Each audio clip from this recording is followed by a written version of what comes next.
요즘 우리가 사는 세상을 지금 정보화 시대라고 합니다. 이 정보화 시대하고 이제 산업 사회가 아주 묘하게 얽혀 있어서요.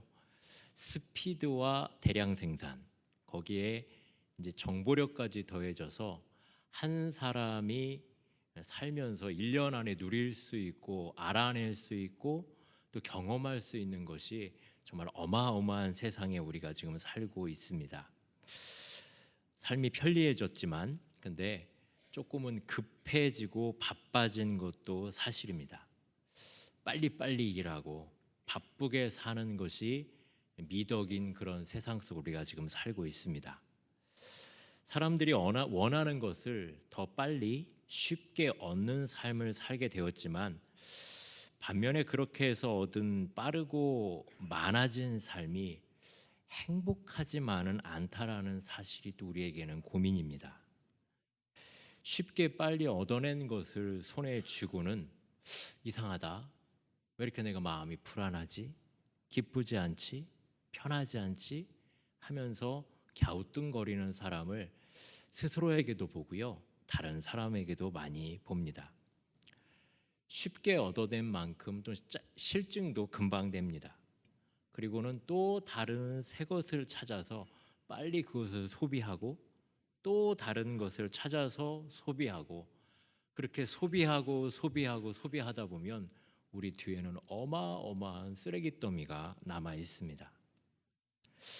정말로 변화의 속도가 점점 빨라지고 어떤 한 가지를 느끼고 누리는 시간이 정말 여유가 없어졌습니다. 우리는 역사상 어느 시대보다 더 빨리, 더 많이 경험하고 누리는 삶을 살고 있지만 다른 한편으로는 무언가 소중한 것을 잃어버린 것 같다라는 어떤 아쉬움이 많이 있습니다. 그래서 요즘 인문학자들은 현대인들에게 이렇게 조언합니다. 쉬는 것을 좀 찾아라. 좀 쉬어가라. 천천히 해라. 일하는 것도 중요하지만 잘 쉬는 것이 더 중요하다고 말해줍니다. 여러분 열심히 일하십니까? 또 잘 쉬시나요? 우리 하나님은 일과 쉼에 대해서 뭐라고 말씀하실까요? 여러분 하나님이 나를 왜 구원하셨다고 생각하십니까? 뭐 큰 일을 맡기시려고요? 왜 나를 부르셨다고 생각하십니까? 어떤 일을 시키시려고요? 오늘 우리가 읽은 히브리서의 말씀을 보면 하나님이 우리를 부르시고 구원하신 목적이 거기 나와 있습니다. 뭐라고 거기에는 기록되어 있냐면 안식하기 위해서 부르셨다고 합니다. 그러니까 우리를 안식시키시려고 쉬게 하시려고 구원하신 거예요. 그래서 안식은 구원의 완성입니다. 신앙생활에서 이 안식의 의미를 참다운 의미를 아는 것과 모르는 것은 신앙생활을 할 때 어마어마한 차이가 있습니다. 안식. 도대체 이 안식의 참된 의미가 뭘까요? 이 안식에 대한 물음에 답을 하기 위해서 안식을 처음으로 만드신 하나님, 그리고 이 하나님의 교훈에게서 우리가 무언가를 배워야 합니다. 사실 우리 하나님은 안식이 필요하십니까? 필요 없으십니까? 우리 하나님은 안식이 필요 없다고 우리는 생각을 합니다. 그런데 우리 하나님이 쉬셨습니까? 안 쉬셨습니까? 쉬셨죠. 천지를 창조하실 때 6일 동안 세상을 창조하시고 제7일에는 쉬셨습니다. 아니 하나님이 왜 쉬셨을까요? 왜 쉬셨을까요? 저는 오늘 여러분에게 세 가지 질문을 좀 드리고 답을 하면서 오늘 말씀을 좀 이어가려고 합니다. 하나님이 왜 안식을 하셨을까? 여러분에게 먼저 질문을 드리고요. 일이 중요할까? 안식이 중요할까? 그럼 안식은 어떻게 해야 되나? 그리고 나만 잘 쉬면 되나? 이 세 가지 질문을 좀 해보겠습니다. 첫 번째로, 여러분, 일이 중요합니까? 안식이 중요하십니까? 하나님은 뭐라고 답하셨을까요? 하나님께서는 세상이 창조되고 사람에게 일을 먼저 가르치신 것이 아니고 안식을 먼저 가르쳐 주셨습니다. 인류의 첫 사람인 아담이 창조되고 난 다음에 처음으로 한 것은 동물 이름 짓는 것이 아닙니다. 일하는 것이 아니에요. 우리가 기억하듯이 우리 사람은 며칠째 창조가 됐죠? 6일째 창조가 됐습니다. 사람을 만드시고 창조가 다 완성된 다음에 아담이 하나님께 물어봤을 거예요. 하나님, 이제 저 뭐 할 거예요? 뭐 할까요? 쉬어. 아니 지금 막 창조됐는데요. 그냥 나랑 함께 쉬자. 창조되자마자 뭐부터 했다고요? 쉬었어요. 안식했어요. 하나님 쉬실 때 같이 쉬었어요. 그러면서 하나님께서는 가르쳐 주셨어요. 먼저 쉬어야 돼. 쉬어야 일할 수 있는 거야. 일보다 하나님과 함께 쉬는 것이 더 중요하다고 가르쳐 주셨습니다. 그리고 난 다음에 동물들 이름 짓는 일, 그 본연의 일을 시작했어요. 우리가 무슨 일을 할 때 먼저 해야 되는 일이 있습니다. 그걸 순서라고 하죠. 그 순서가 바뀌면 좀 골치 아파집니다. 여러분, 결혼부터 해야 됩니까? 애부터 낳아야 됩니까? 그게 바뀌면 이제 골치 아파지는 거예요. 다이어트를 할 때도 급한 마음에 막 운동부터 하는 사람이 있어요. 다이어트의 첫 번째가 뭔지 아십니까? 쉬어야 된대요.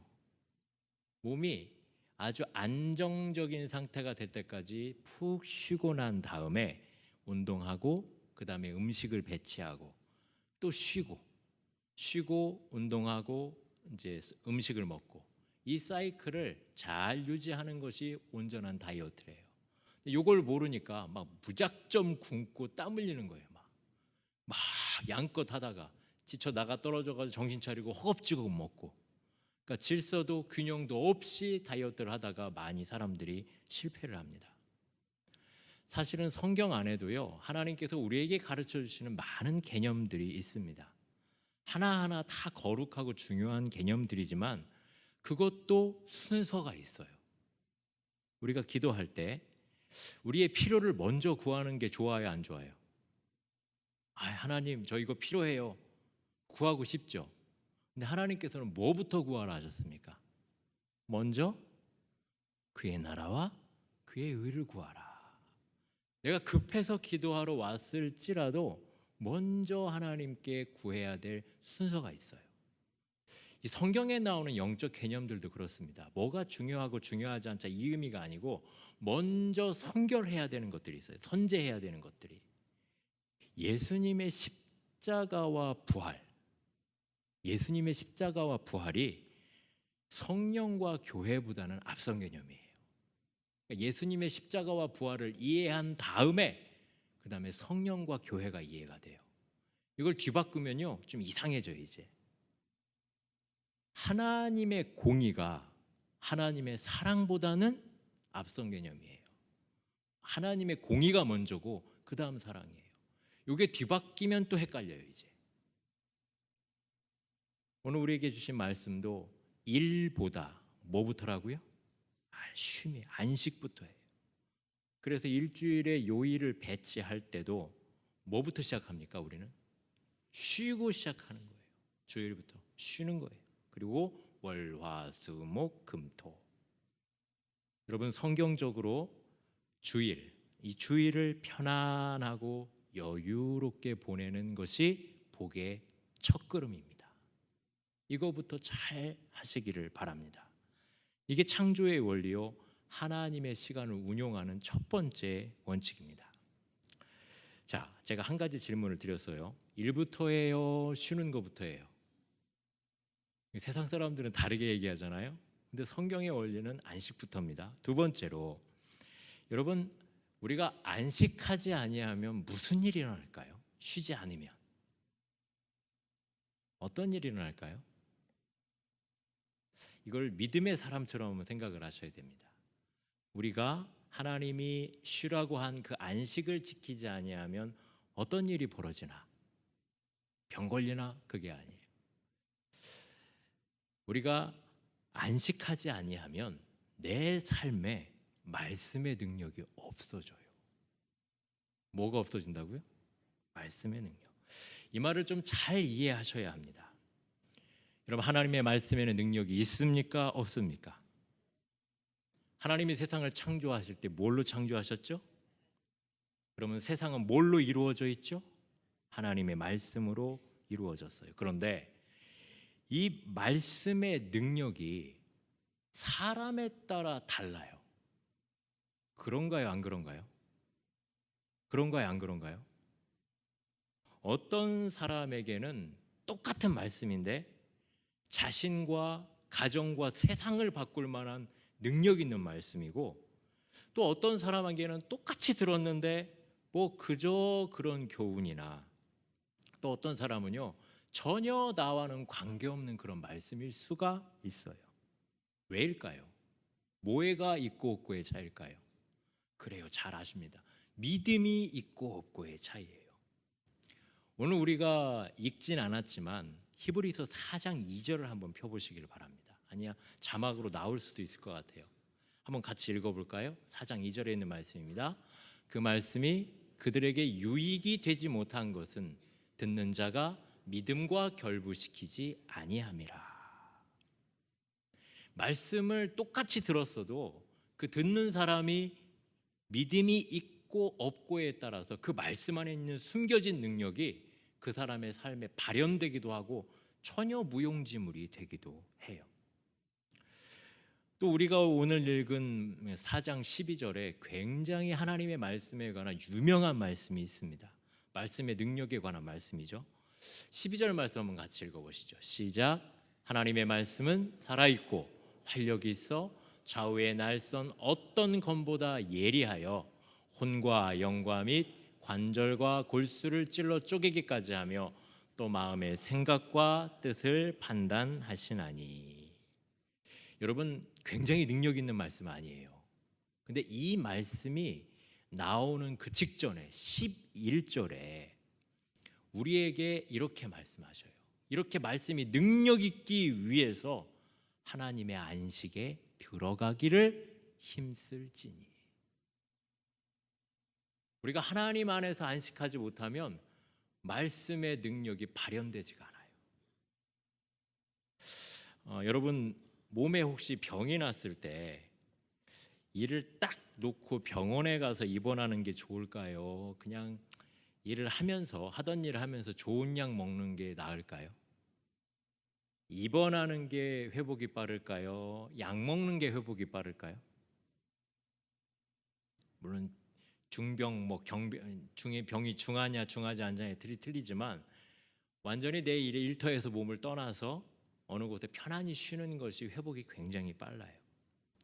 사람들이 병에 걸릴 때 병의 원인이 많습니다만은 대부분의 병의 원인은요 걱정과 근심에 근거한 스트레스가 많아요. 그러니까 내가 뭔가에 쫓기든지 아니면 과하게 거기에 집착하다가 내 몸의 여러 장기들이 항상성, 늘 그렇게 해왔던 것들의 균형이 무너지는 거예요. 그래서 쓸데없는 것들이 분비가 너무 많이 되기도 하고, 어떤 건 장기들은 그 운동력이 저하돼서 병이 되는 거죠. 병원에 입원해서 사람을 눕혀놓는 것은 그 사람이 못 움직여서가 아니에요. 쉬게 하는 거예요. 편안히 안식하게 해야 약도 잘 듣고 치료도 효과가 있는 거예요. 여러분, 우리의 영혼이 몸하고도 비슷해요. 쉬지 못하고 하나님의 안식에 참여하지 못하면 우리의 마음은 세상의 것들에서 시끄럽고 분주하고 산만하고 복잡하고 짜증나고 피곤하고 두렵고, 그럼 이 괴로운 상태에서 하나님의 말씀을 365개를 달달달달달 외운다 할지라도 그 마음이 내 안에서 잘 운행이 될까요? 능력이 있을까요?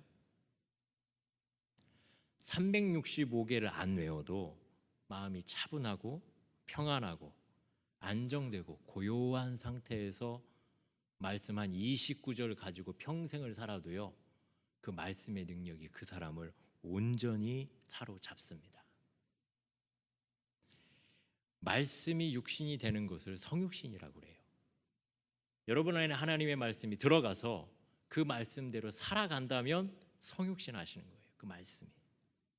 근데 그 성육신의 성결 조건이 뭐냐면 이 안식에 있어요. 내가 내 노력과 내 고집과 내 걱정과 내 근심과 그 모든 것을 하나님께 다 내려놓고 하나님의 말씀이 나를 지금 움직이고 있느냐. 영성에서 이 안식은 굉장히 중요한 문제입니다. 영성에서요.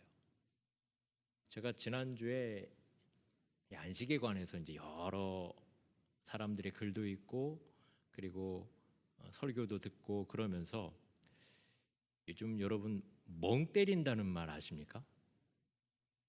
멍 때린다는 말, 이렇게 그게 젊은 애들 얘기인데 이렇게 입을 해 벌리고 아무 생각 없이 가만히 있는 거예요.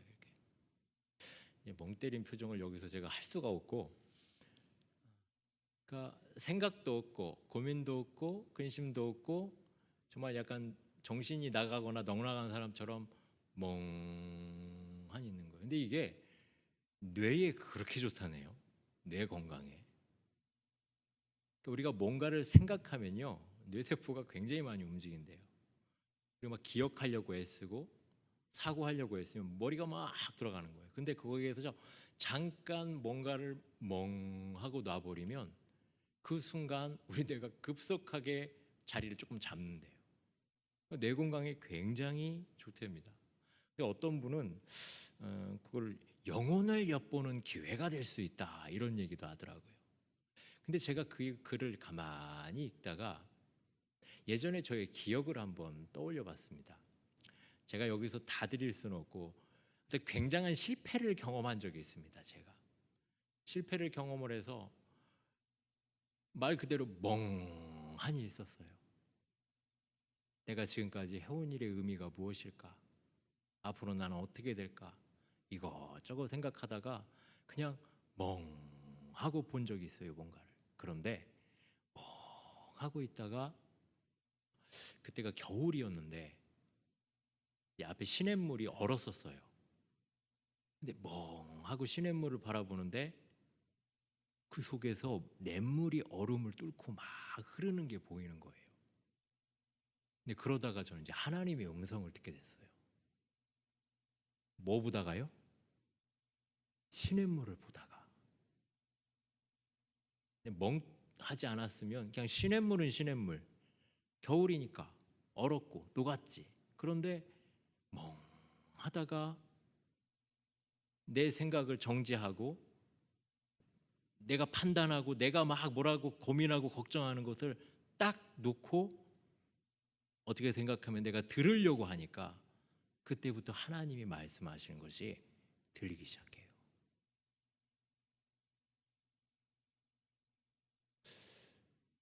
여러분, 하나님이 지금 우리에게 말씀하실까요? 안 하실까요? 근데 우리는 왜 못 들을까요? 저는 영적 세계에는 세 가지 음성이 있다고 믿습니다. 영적 세계에는 우리가 들을 수 있는 첫 번째는 하나님의 음성입니다. 그리고 사단의 음성도 있습니다. 그리고 내 소리도 있어요. 그러니까 하나님의 소리, 사단의 소리, 세상의 소리라고도 하죠. 내 소리. 이것이 막 혼용돼 가지고 내 주변에 막 있는 거예요. 그런데 안식하게 되면 하나님의 소리를 구별해낼 수가 있어요. 신앙의 깊이가 깊고 영성의 훈련이 온전하게 잘 된 사람은 그 하나님의 음성을 참 잘 듣습니다. 그래서 그 하나님의 음성이 그 사람을 끌고 가요. 근데 대부분의 많은 사람들은 마음속에 하나님의 음성과 사단의 음성과 내 음성이 막 뒤섞여 있어요. 그래서 어떤 게 하나님의 말이고 어떤 게 내 소리고 어떤 게 사단의 소리인지 헷갈리는 거예요.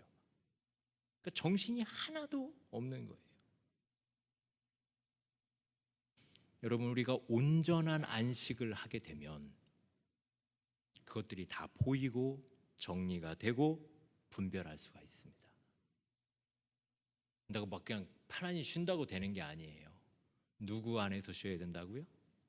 하나님 안에서. 하나님의 말씀에 우리의 마음을 모으고 순종하면 그 말씀의 능력을 우리가 갖게 됩니다. 저는 어릴 때 그 중학교 때 그 성경 읽기를 그때도 했습니다. 그 중학교 이제 전도사님이 이제 우리 중등부의 몇몇 아이를 모아놓고 성경 공부를 시키는데 참 재밌게 시키셨어요. 그냥 읽는 거예요. 읽는데 글자를 막 읽어 나가요. 오늘 우리가 읽은 말씀처럼 뭐 그러므로 우리는 두려워할지니 그의 안식에 들어갈 약속이 남아 있을지라도 하다가 혹시라도 발음이 틀리거나 얼버무리면 다른 애가 탁 채가지고 하는 거예요. 그러니까 누가 제일 많이 읽냐. 근데 우리는 그거를 성경 읽기라고 안 하고요, 검 훈련이라고 했어요. 검 훈련. 그러니까 하나님의 말씀이 뭐라고요? 우리 지난 목사님이 가르쳐 주셨길, 말씀이 뭐라고요? 말씀의 검. 서로 막 검을 막 부딪히는 거예요. 그러다 실수하면 이제 지는 거죠. 안 틀리려고 막 눈을 또렷하게, 언제 틀리나 또 내가 봐도 바로 받아가지고 읽어야 할 텐데, 그러면서 검 훈련을 한 적이 있어요. 근데 제가 생각해 보면 그때 처음으로 굉장히 제 지성이 날카로워지는 것을 느꼈어요. 굉장히 날카롭게 하나님의 말씀을 가지고, 하나님의 말씀이 정말 우리가 아까 읽은 12절 말씀처럼 내 혼과 골수와 영혼을 쪼개는 것처럼 날카로움을 느꼈어요. 사랑하는 여러분, 여러분 안에도 이 말씀의 능력이 함께 하시기를 원합니다. 예. 자, 세 번째 질문을 좀 하겠습니다. 우리 안식에 대해서 생각할 때 여러분, 나만 안식하면 되나요? 함께 안식해야 하나요? 혼자 안식해야 되나요? 같이 안식해야 되나요? 같이 안식해야 되죠. 사회적으로 이 사회가 안식을 모르면 이 전체가 다 무너질 수가 있습니다. 함께 안식해야 합니다. 저는 늘 불쌍하게 생각하는 사람이 있습니다. 어떤 사람이냐 하면 열심히 일하다가 죽은 사람이에요. 그냥 일만 하다가 그냥 죽은 사람. 제일 불쌍하게 보여요.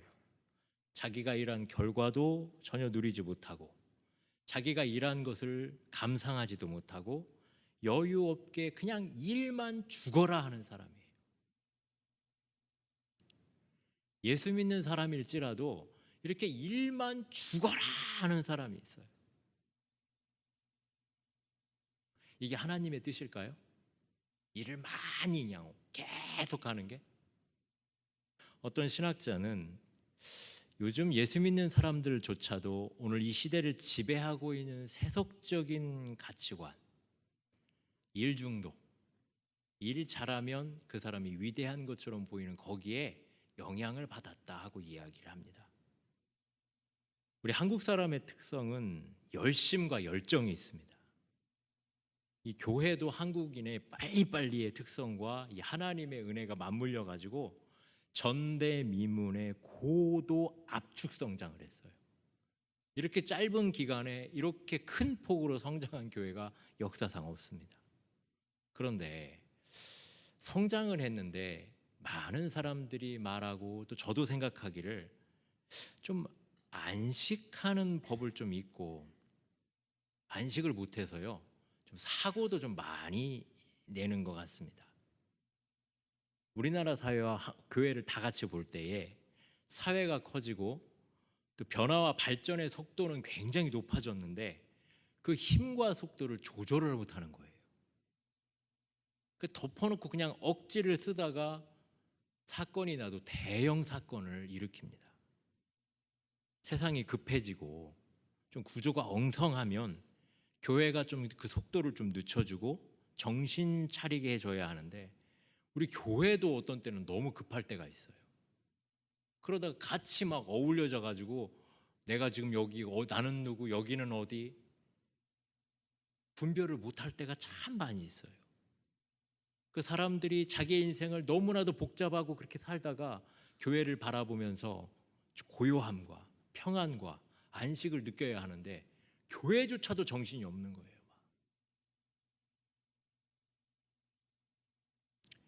이 사회적인 피로, 이 피곤의 누적은 신앙생활에도 영향을 미칩니다.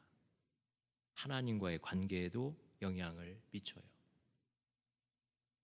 그럼 교회 오면 졸리신 분들 있으시죠? 앉으면 무조건 졸리시는 분들. 시원하고 마음 편하고 아버지 집이니까 자야지. 근데 좀 생각은 해보셔야 돼요.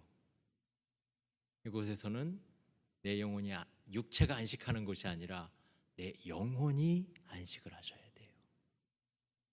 육체는 잠깐 깨워두셔도 좋습니다. 뭐가 안식해야 되니까? 내 영혼이 안식해야 하니까. 우리 신앙생활에서 정말 중요한 것은요, 일을 많이 하는 것이 아니고 아무것도 내가 안 할지라도 주님 안에서 내가 평안하느냐예요. 문제가 발생했어요. 어려움이 있어요. 이걸 누군가는 해결해야 돼요.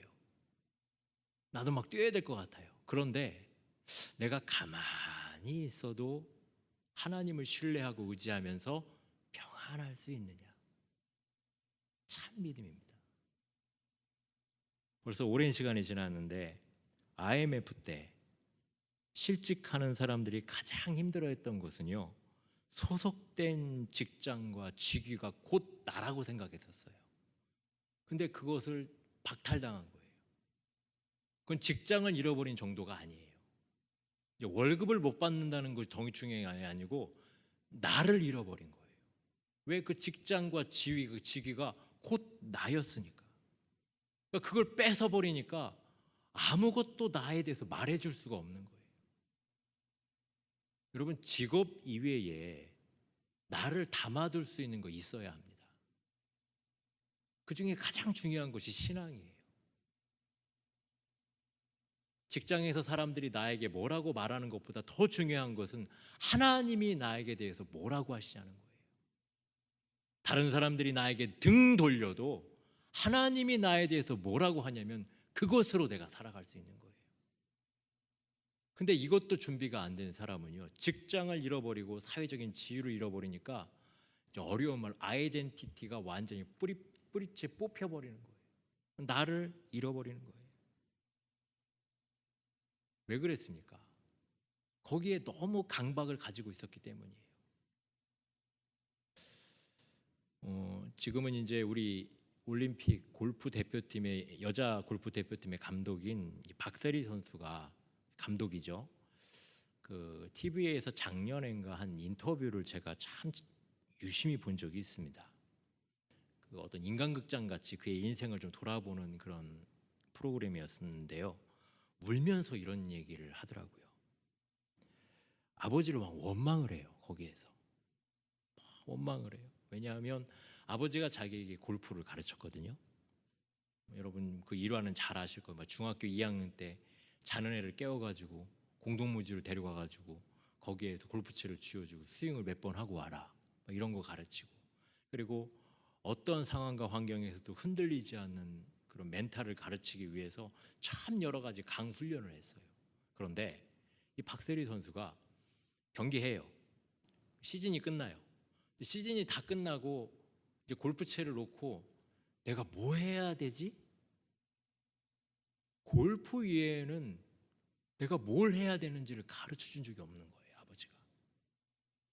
그래서 아버지한테 원망하듯이, 아버지는 왜 나에게 쉬는 법을 안 가르쳐 줬어요? 그러니까 자기도 모르게 골프채를 또 쥐는 거예요.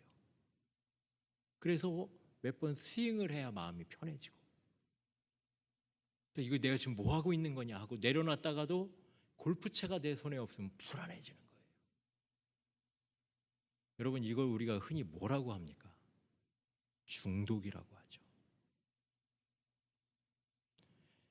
여러분, 뭔가에 쫓겨 사는 사람은 결코 행복할 수 없습니다.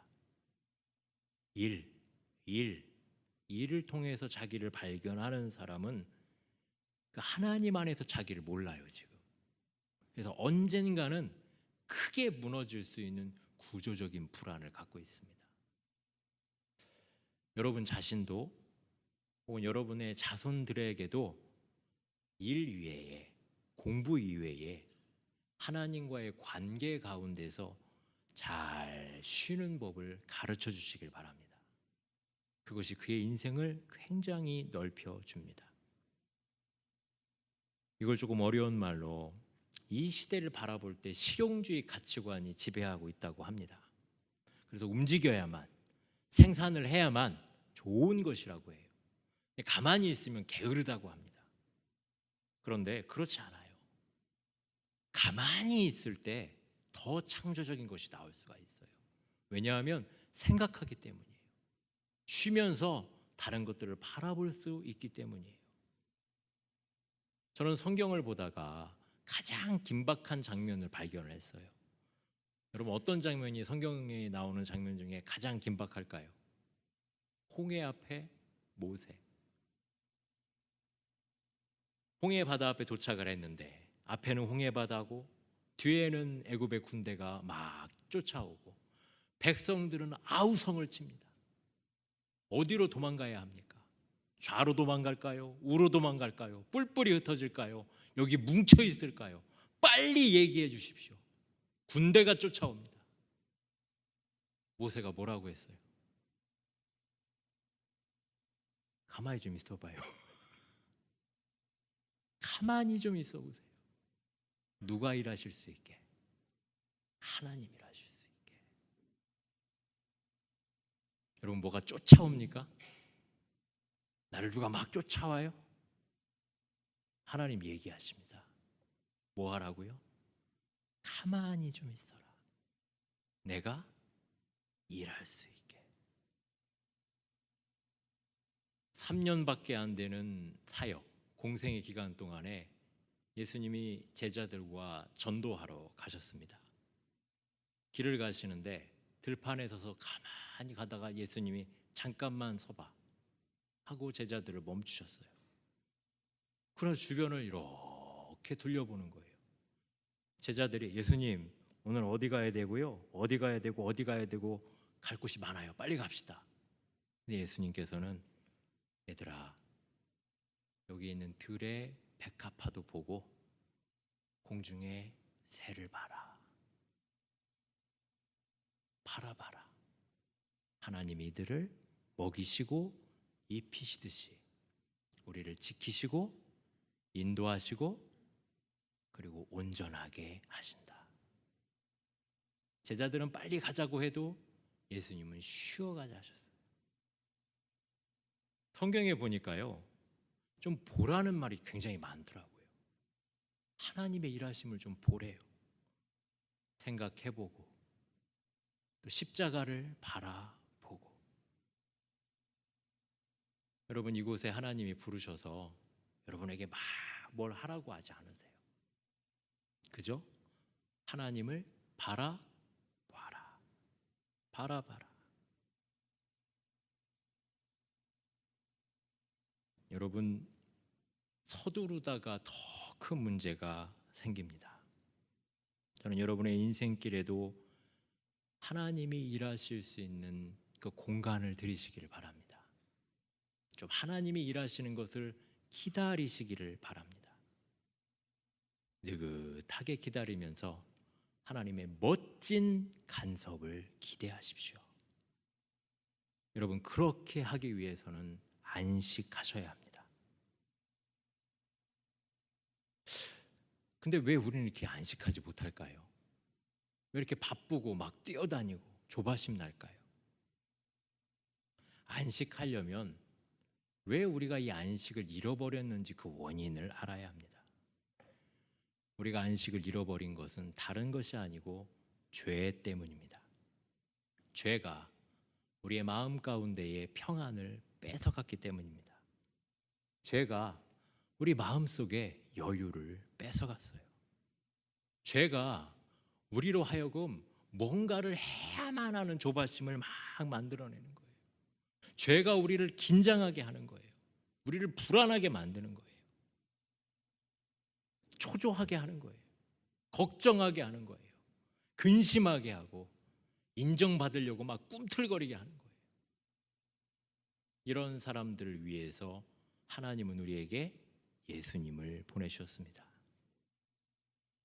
그리고 그 예수님은 팔레스틴에 계실 때 그렇게 뭔가에 쫓기고 괴롭힘 당하고 힘들어하는 사람들을 보면서 이렇게 말씀하셨습니다.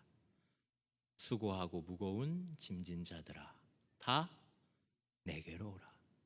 내가 너희를 쉬게 하리라. 예수님은 우리에게 안식을 주시려고 오셨습니다. 우리가 예수님 앞에 딱 섰을 때, 그리고 그 예수님이 우리의 삶의 주인으로 들어오실 때 우리는 죄의 용서를 경험합니다. 예수님이 됐다, 그만해. 내가 널 위해서 다 했다. 이제는 네 죄의 짐을 내려놓아라. 너는 내 아들이요, 내 딸이요, 나의 자유민이다. 사랑하는 여러분, 안식을 잃어버리셨습니까? 다시 예수님 앞에 서시길 바랍니다. 그 예수님을 내 삶의 주인으로 인정하시기를 바랍니다. 그분 안에, 그분의 은혜 안에, 그분의 평안 안에 거하시기를 바랍니다. 예수님 만나서 회복된 안식 속에는 새하늘과 새 땅이 있습니다. 그리고 우리의 인생길에서 예수님과 함께 미래를 바라보게 합니다. 이 시간 우리가 아까 처음에 우리 찬양사님과 함께 불렀던 찬양을 하나만 좀 가사를 좀 보면서 불러봤으면 좋겠습니다. 요즘 젊은 친구들 사이에 유행하는 나는 예배자입니다 라는 그런 찬송인데요, 제가 이 설교를 준비하면서 굉장히 많이 불렀어요. 그러면서 하나님 앞에 섰을 때 정말 안식할 수 있고 평안해지더라고요. 뭔가를 해서, 뭔가를 완성해서, 이렇게 해서가 아니라 그저 하나님 앞에만 섰는데도 그 평안이 있어요. 여러분, 우리의 평안은 뭔가를 많이 얻어서 이렇게 해서가 아닙니다. 하나님 앞에 있을 때 우리가 평안할 수 있습니다. 우리 한번 이 찬송 같이 해보겠습니다.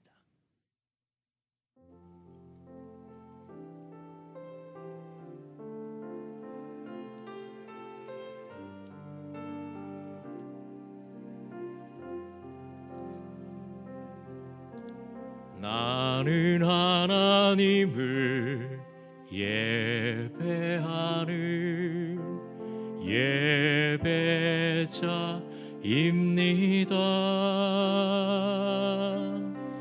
내가 서 있는 곳 어디서나 하나님을 예배합니다.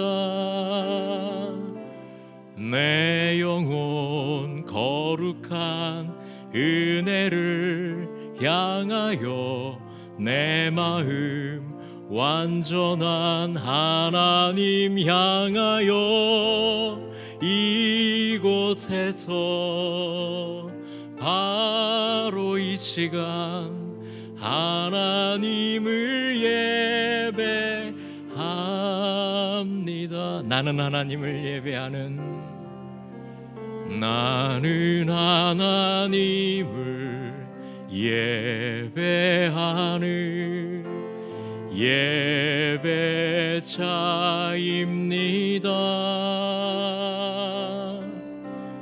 내가 서 있는 곳 어디서나 하나님을 예배합니다. 내 영혼 거룩한 은혜를 향하여 내 마음 완전한 하나님 향하여 이곳에서 바로 이 시간 하나님을 예배하. 내 영혼 거룩한 은혜를 향하여, 내 영혼 거룩한 은혜를 향하여, 내 마음 완전한 하나님 향하여, 이곳에서 바로 이 시간 하나님을 예배하. 내 영혼 거룩한 은혜를 향하여, 내 영혼 거룩한 은혜를 향하여, 내 마음 완전한 하나님 향하여, 이곳에서 바로 이 시간 하나님을 예배합니다. 우리를 쉼의 자리로 초대하고 계시는 하나님의 음성이 저는 여기서 들립니다. 이리로 와라, 나를 바라봐라. 네가 예배할 때 하늘 문이 열리고 하늘에 속한 신령한 은혜가 너희 가운데 임할 것이다. 하나님의 도우심이 필요합니까? 여러분 쉬고 싶으십니까? 주님 앞에 서시길 바랍니다. 주 앞에 은혜가 있습니다. 예배하는 사람 앞에 영원히 거기에 있습니다. 하나님은 우리에게 주시기를 원하십니다. 우리가 안식하기를 원하십니다. 여러분 피곤한 분 계십니까? 마음이 혼란한 분 계신가요? 상처가 무거워서 발걸음 옮기기에 너무나 힘이 드십니까? 여러분에게 필요한 것은 바로 안식입니다. 그리고 그 안식은 우리 예수님만이 주실 수 있습니다. 왜냐하면 우리 예수님이 안식의 주인이시기 때문입니다. 예수님 앞으로 나가시길 바랍니다. 그 짐 붙들고 있지 마십시오. 다 예수님 앞에 내려놓으시길 바랍니다. 아픈 것도 좌절도 놀란 마음도 다 내려놓으십시오. 누굴 향해서 원망할 것도 없습니다. 미워할 것도 없습니다. 그냥 주님 안에 거하십시오. 그 안에 있을 때, 그분의 음성을 들을 때에 우리가 참 안식할 수 있습니다. 이 시간 여러분 한번 같이 기도했으면 좋겠습니다. 주님, 이곳에 주님 계시니 주님께 나를 드립니다. 내가 무엇을 요구하거나 요청하지 않아도 내가 주여 하고 부를 때 내 마음의 소원도 하시고 내 속에 있는 상처도 하시고 나의 간구도 다 하십니다. 주 안에서 그저 그렇게 쉬게 하여 주시옵소서. 우리 가슴 깊이 주여 한번 외쳐 부르고 우리를 의탁하며 기도하겠습니다. 주여, 주여.